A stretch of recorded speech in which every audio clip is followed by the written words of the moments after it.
ನಾಲ್ಕನೇ ರಾಶಿಯು ಕರ್ಕಾಟಕ ಅಥವಾ ಕಟಕ ರಾಶಿ ಅಂತ ಕರಿತೀವಿ. ಪುನರ್ವಸು ನಕ್ಷತ್ರದ ಒಂದು ಪಾದ, ಪುಷ್ಯ ನಕ್ಷತ್ರದ 4 ಪಾದಗಳು, ಆಶ್ಲೇಷ ನಕ್ಷತ್ರದ 4 ಪಾದಗಳು ಸೇರಿದರೆ ಕರ್ಕಾಟಕ ಅಥವಾ ಕಟಕ ರಾಶಿ ಅಂತ ಕರೀತಾರೆ. ಇದಕ್ಕೆ ಚಂದ್ರ ಅಧಿಪತಿ, ರಾಶಾಧಿಪತಿ ಚಂದ್ರ.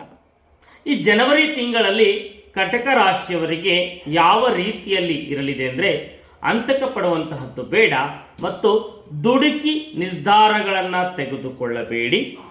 ಭೂಮಿ ಅಥವಾ ಬೇಕರಿ ಇತ್ಯಾದಿ ಸಣ್ಣ ಪುಟ್ಟ ವ್ಯಾಪಾರಿಗಳಿಗೆ ಈ ತಿಂಗಳು ತುಂಬ ಚೆನ್ನಾಗಿರಲಿದೆ. ಹಾಗೂ ಇತರೆ ವಿದ್ಯಾರ್ಥಿಗಳಿಗೆ ಕೂಡ ತುಂಬ ಭವಿಷ್ಯ ಚೆನ್ನಾಗಿರಲಿದೆ. ಇವರು ಕರ್ಕಟಕ ರಾಶಿಯವರು ಶ್ರೀ ಗುರುಗಳ ಆರಾಧನೆಯಾಗಲಿ ಅಥವಾ ಎಲ್ಲಾದರೂ ದೇವಿ ದೇವಸ್ಥಾನಗಳಿದ್ದರೆ ಅಲ್ಲಿ ಅರ್ಚನೆಯನ್ನು ಮಾಡಿಸಿದರೆ ಅವರಿಗೆ ಉತ್ತಮ ಫಲಗಳು ಲಭಿಸಲಿದೆ.